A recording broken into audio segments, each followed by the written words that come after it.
19లో అధికారంలోకి వచ్చారు భారీ ఎత్తున 150 సీట్లతోటి. మీకు విస్తరణలో అంటే 2.5 సంవత్సరాలు మొదటి 2 సంవత్సరాలు పార్టీలో మీకు మంత్రి పదవి వస్తుందనుకున్నారు. 2 సార్లు నెగ్గారు కాబట్టి రాలేదు. విస్తరణలో అవకాశం వచ్చింది 2022లో. ఎలా అనిపించింది సార్? ఏకంగా డిప్యూటీ సీఎం పదవి రావడం ఎలా అనిపించింది అసలు? నేను వాస్తవంగా నేను ఏ రోజు కూడా మంత్రిని అవుతానని గానీ, అవ్వాలనే ఆకాంక్ష గానీ నాకు లేదు. రియల్‌గా. నా ఆకాంక్ష శాసనసభ్యులు మాత్రమే. అదయ్యాను. సంతృప్తి ఉంది.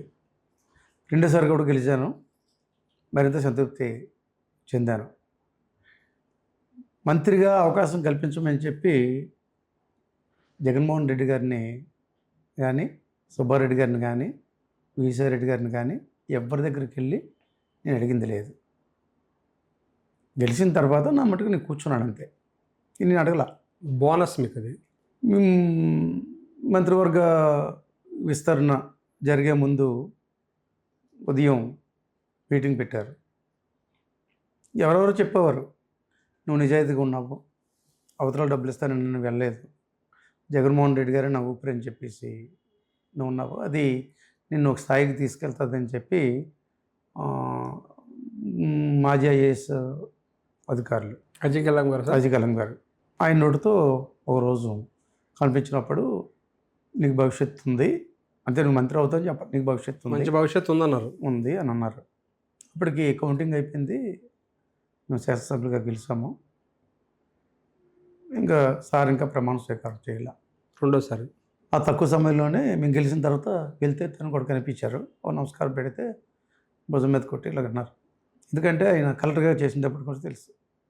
ఆయన ఇక్కడ మాకు కలెక్టర్గా చేశారు. అజయ్ కల్లం గారు కోర్టు చైర్మన్గా చేశారు. అప్పుడు నాకు తగ్గని కలెక్టర్గా చేశారు. అప్పటికే నేను యాక్టివ్ పార్టీలో ఉండేవాడిని, కాంగ్రెస్ పార్టీలో. విజయభాస్కర్ రెడ్డి సీఎంగా ఉండేటప్పుడు నేనే పరిచయం చేసుకున్నాను సార్కి. చేసిన తర్వాత నా పేరు నన్ను తెలియదు, ఆయనకి పేరు తెలుసు ఆయనకి. దాని మీద అప్పుడు నీకు భవిష్యత్తు ఉంది అని అన్నారు. నమస్కారం పెట్టేసి ఉదయం మీటింగ్ జరిగింది. ఎవరికో కొంతమందికి అవకాశం వస్తుంది. ఇది 2.5 years మాత్రమే. సెకండ్ బ్యాచ్ 2.5 years అవగానే వీళ్ళు రాజీనామా చేస్తారు, కొత్త వాళ్ళు వస్తారని చెప్పేసి ఆ రోజు జగన్మోహన్ రెడ్డి గారు మీటింగ్ పెట్టి చెప్పారు. అందరికీ లెజిస్లేటివ్ పార్టీ మీటింగ్ పెట్టి చెప్పారు. సరే, అందరం కూడా డిస్పర్స్ అయిపోయాము. ఎవరికి వాళ్ళకి ఆశలు ఉన్నాయి, నా పేరు ఉంటుంది అని చెప్పేసి. దూరం నుంచి ప్రధానంగా మీ పేరు, కర్ణం ధర్మశ్రీ పేరు, అదేవిధంగా అంటే ఆ సామాజిక వర్గంలో చూసుకుంటే కనుక అప్పుడే అవంతి శ్రీనివాస్ గారి పేరు కానీ, లేదంటే కర్ణం ధర్మశ్రీ పేరు కానీ, లేదంటే కనుక మన అమర్నాథ్ పేరు కానీ. అంటే పేర్లు అనేటువంటిది అనేక ఉండొచ్చు. ఎందుకంటే ఎవరికి ముందు తెలిసింది కాదు. ఎందుకంటే ఇది వెరీ కాన్ఫిడెన్షియల్గా లిస్ట్ తయారు చేస్తారు. ఊహాగానాలు ఇవన్నీ కేవలం ఊహాగానాలు. ఒక్కొక్క మీడియాలో ఒకలాగా వచ్చింది. టీవీలో ఒకలాగా వచ్చింది, టీవీ5లో ఒకలా వచ్చింది, ఏబిఎన్లో ఒకలాగా వచ్చింది. మన సాక్షిలో తప్ప సాక్షిలో అయితే ఎవరిది కూడా ఉండేది కాదు. మిగతా ఛానల్స్ అన్నీ కూడా రకరకాలుగా చూపించేవారు. అప్పుడు కూడా మా పేరు కనిపించినట్టు పొంగిపోవడం కానీ, లేదన్నప్పుడు ఏదో పొంగిపోవడం కానీ లేదు. నేను ప్రశాంతంగా ఈవినింగ్ అనౌన్స్ చేస్తానంటే నేను రూమ్లో కూర్చొని టీవీ పెట్టుకొని చూస్తున్నాము. చూస్తే మొత్తం ఎప్పుడైతే ఈస్ట్ గోదావరికి వెళ్ళిపోయిందో ఇంక విశాఖపట్నం జిల్లా సింగిల్ నేమ్ అవంతి గారి పేరు ప్రకటించారు. అయిపోయిన తర్వాత చూస్తున్నాము. నేను శరగడం చిన్నప్పుడు లేడని పెందుర్తి తను వచ్చాడు. అప్పటికి పైన మేము రూమ్లో ఉన్నాం, కానీ పైన చాలామంది ఈ బొకేస్ అయి పెట్టుకుని మా పేర్లు ఉంటాయని చెప్పేసి మనసులు ఉంటారు కదా, చాలామంది వచ్చున్నారు. ఈ శరగడం చిన్నప్పలేడు నేను తను అలా కుదిరి ఇలా కూర్చున్నాను. నా ఫోన్ ఏమో టీపై మీద ఉంది. ఆ టీవీగా చూస్తున్నాము. ఆయన టీవీగా చూడడము, నాకు అది చూడడము, టీవీగా చూడడం, నాకు అది చూడడం చూస్తున్నారు. అంటే నా ఫీలింగ్స్ని అబ్జర్వ్ చేస్తున్నాడు అనేటప్పుడు నాకు అర్థమైపోయింది. నాలో ఏ ఫీలింగ్స్ కనిపించట్లేదు తనకి, మన పేరు లేదని చెప్పి. చేస్తే ఫోన్ సైలెంట్లో ఉంది. నేను చూడలేదు. అన్నీ చూసి అన్న సాయిరెడ్డి గారు ఫోన్ చేస్తున్నారు మీకు అన్నాడు. ఫోన్ తీశాను. సార్ నమస్కారం అండి అన్నాను. నాయుడు గారు అంటారు నన్ను ఇప్పుడు కూడా, ముచ్చలనాయుడు అన్నప్పుడు నాయుడు గారు సార్ చెప్పండి సార్ అన్నాను నేను.